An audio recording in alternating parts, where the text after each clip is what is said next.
What's up, everybody? Welcome back to another episode of the FMA Dumpster Fire podcast. My name is Paulo Rubio, aka GN. Thank you very much for being here. This is a surprise, another one of them surprise live feed type podcasts. So if you don't want to miss another one of these, just make sure to hit that subscribe and hit that notification bell. You are more likely watching this after the fact. So I just watched another video of some dude talking about the inherent grip strength that humans possess, and he was using this biological evolution really to pick apart this whole idea that you can just sort of hit the knife hand, and the knife will dislodge and magically fly away. He made some pretty good arguments for the biological evolutionary adaptation of humans to have good grip strength. It was actually really well done. Hopefully I can put the link in the description, but I have some caveats, right? Like humans are have biologically evolved to run great distances also. We were not all marathon runners, so there's that.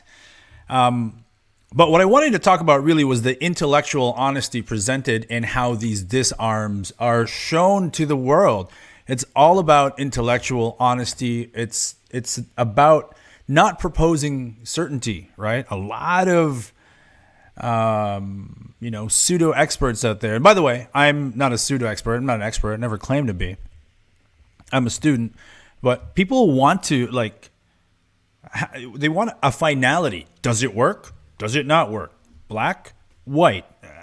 The thing is, most of these things sort of have value in the gray area, right? And I know it's not sexy. It's not really a super interesting thing to talk about, probability and context.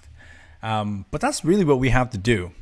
It's not very convincing marketing tool. It's not a very convincing argument when you use maybes a lot, but that's really what we ought to be doing, and just be mindful of certain types of individuals and instructors out there in social media land proposing certainty, because they know that when you propose certainty, when you exude confidence and you have 100% belief in the stuff that you're doing and you're presenting it as such, that's really going to appeal to people's insecurities, right? People want answers. They want the magic pill. And so this is why they do it. And this is why it's not really sexy to talk about nuances, which is exactly what we're going to talk about today. So let's talk about context. I'm not a doctor. I'm not anything like that, but I'm sure the psychological state of an individual who is hell-bent on stabbing you with a knife is not the same as regular conditions walking down the street, and so to apply these physiological strengths or qualities in human beings under such dramatically different context is something to be considered. What is adrenaline going to do? What is the mental state going to do? Are they going to be where is their focus going to be? So I'll give you an example. If I go to you and I'm like, hey, you ready? Boo. Is that going to startle you? Is that going to scare you? Is that going to have the same effect than if I snuck up behind you, I didn't give you any warning, and then I jumped at you and went boo, right? It may be a silly, maybe an inappropriate analogy, but just to illustrate that context makes a huge difference. I'm not going to startle you if I prepare you and I'm like, are you ready? I'm going to say boo now, right? So is it possible that a percussive traumatic strike can dislodge the weapon from an attacker? That depends, right? That depends where their focus is at what phase of the threat or the attack we're in, what their psychological state is. Have they been taking drugs? It depends. It really depends. And so some of the best presentations of percussive striking as a potential or as an incidental disarm come from folks like Jared Weehungy, for example, SWAT cop, CQC instructor all over the world, trusted by all of these, well checked out dudes. The way he characterizes it is as part of an overall aggressive, violent course of action, right? He always talks about speed, surprise, power, violence of action. All of these things need to be in place for these techniques to work. Not every technique is designed to work under a standardized dueling MMA sport context. And I think this is what a lot of people are using to prove the validity or to invalidate, is when you place a technique in isolation outside of the context in which they might work. It's very easy to say, well, that disarm doesn't work or that technique doesn't work. There are simply far too many considerations to scientifically include in any sort of a testing. And so you have all of these tests, these pressure tests, these proof that something works or doesn't work, really operating outside of the context in which certain things might work. I'm not discounting the idea that, something like the UFC or any sort of high-level professional mixed martial arts can be a testing ground or a platform to determine a higher probability outcome for techniques, but it doesn't fit everything. It certainly doesn't fit knife disarms, right? And so when you view such tutorials online where they suggest that simply hitting the hand will dislodge the knife, what you ought to be watching out for, the consideration that you as a student ought to be watching out for, is in the intellectual honesty of that presentation. If they're proposing it as a magic pill technique that you could simply hit the arm this way and the knife will magically fly off, we can call bullshit on that, right? We can call bullshit on that. It isn't necessarily the technique that is bullshit, but the way in which it was presented. Just like you can have a very, very valid disarming technique, right? Goosenecks, things like that. Even certain like leverage-based disarms, right? If those things that we know work are presented with the same intellectual dishonesty that proposes certainty, then that is bullshit too. All right? So it isn't so much that, well, you can't just hit the knife or the gun out of their hand. It's not that that's definitely going to work or that's definitely not going to work. What we ought to be watching out for is the way in which the instructor presents it. Are they trying to sell us something? And look, I sell courses, right? Like I make videos with subject matter experts. I do a lot of work in curating and editing them. And then these things are for sale, right? I try my best to ensure that in the presentation and even of the talent that I work with, that there isn't this certainty presented. I'm not manipulating on people's fears and people's insecurities for wanting certainty. I'm not doing that.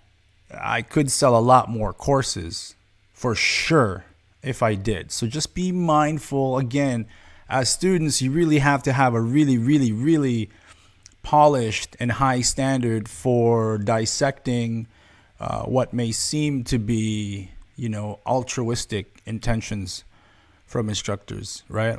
Everybody wants to save the world. Everyone wants to help keep you safe, and everybody, has some sort of a disdain for techniques, tactics, concepts, and principles that misalign with their own, right? And there tends to be this kind of a clashing thing. I think the student needs to rise above and just understand that it's not necessarily the technique, the tactic, or the concept that ought to be scrutinized. Certainly they should to a degree, but the way in which it's presented, right?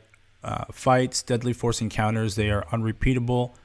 They are chaotic. There are infinite variables to be considered, and it's very easy to present this facade of certainty once you whittle down these variables and you present the variables that you choose to present because it aligns with the technique or the concept that you want to propose. It's very easy to manufacture a kind of truth that people will fall for. I'll give you another example. In my opinion, the single best knife disarm is a good solid punch to the face, right? And so if I were a striker, right, I can manufacture testing that makes grappling concepts fail, and vice versa. If I were a grappling-based defensive tactics instructor, I can show you, I can manufacture tests to make it look like striking is ineffective, and I can even cite science. I can cite the adrenal response numbing or discounting pain in deadly force encounters. Therefore, you need control and leverage found in grappling arts, and that's going to be the most effective, right? So it's very easy to manufacture a sliver of truth as the absolute truth when you're trying to sell a tactic, a concept, a principle, a technique. It's very, very easy to do that. And really, that's the nature of the game, right? If somebody believes strongly that this doesn't work, I can provide and manufacture tests that will conclude as such. And the same the opposite is true. If I believe that this absolutely works, then I can manufacture quite convincing tests to convince buyers that, well, something else works. So you, the student, you, the consumer, the client, the whatever you want to characterize yourself to be, you have to hold yourself to a higher standard. Okay, you have to. You can learn from absolutely everybody, but if you're easily fooled, if you're easily sold, then again, and I'm telling you this from a content creator perspective. Also, it's very easy to manufacture results. It's very easy to say, well, look at their tests. That doesn't work, and then you'll find this evident in forum arguments, right? In the commentary section of any YouTube video talking about this stuff. There's going to be a side that says this works. There's going to be a side that says this doesn't work. Both sides are going to appeal to authority. Both sides are going to cite personal experiences and testing to prove that one works and one doesn't work. It's been happening for a really long time. No conclusion has yet been made, but pockets of people are being fooled throughout this entire cycle, and that's not going to stop until, again, you, the audience, the student, the consumers, hold yourself to a higher standard of scrutinizing the material that's presented in front of you, right? I love art. I love fancy, flowery stuff, right?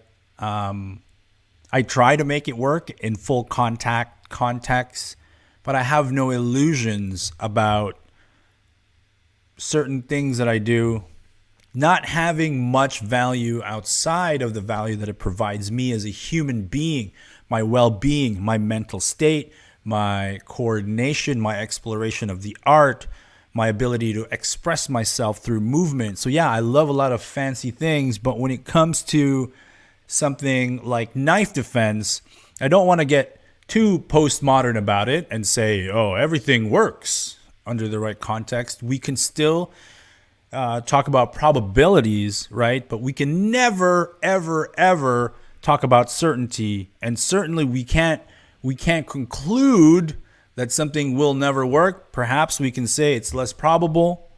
But the thing is, nothing will ever change the mind of someone whose life or lives were saved through ABC path or XYZ path, right? There's somebody out there in the great big worldwide universe who probably had their life saved by a spinning heel kick. Right? Maybe that person's going to propose that the spinning heel kick can work for everybody. And maybe they're going to make online courses about spinning heel kicks for knife disarms. Right? And that may even have a sliver of truth for a very, very small subsection of the population who have the, the coordination, the skills, the experience, and the time and dedication they're willing to put into making the spin kick disarm work. And you're never going to convince that person that it doesn't work.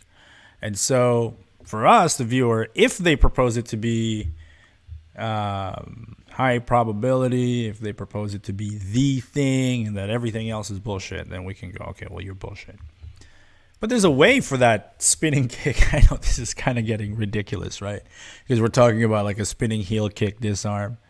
But there is the possibility that that in the multiverse, it could be valid for a moment in time. It would be very, very specific, hardly worth mentioning. But when it comes to grip strength and percussion as a valid option for knife disarms, don't discount it, but depending on your training goals and your intentions, watch how much time you spend on it, or anything for that matter. Reality is relative when it comes to this stuff, you guys. I'll give you my reality. I live in Toronto, Canada, relatively safe, very safe place, right? Comparatively speaking. I live in the suburbs, but I train gun defense from duty, carry, and inside appendix carry. All right, right? And so these things are deemed very, very serious. Very, very serious things, but I train them while adhering to the fundamentals, knowing full well that the probability of these things ever manifesting, or the fact that I will ever really need these skill sets, are slim to none.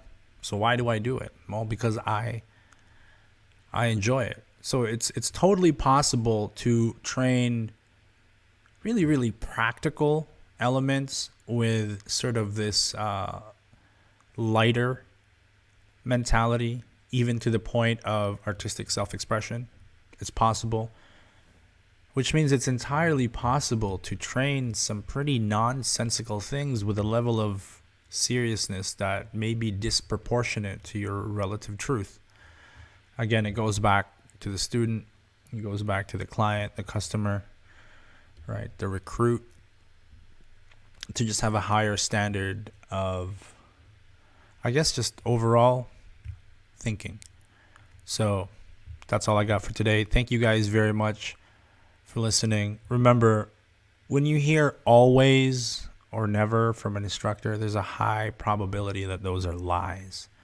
Always do this, never do that, blah, blah, blah, blah, blah. High probability that they're trying to sell you certainty, they're trying to appeal to your insecurities, and you got to be just a little bit smarter about it.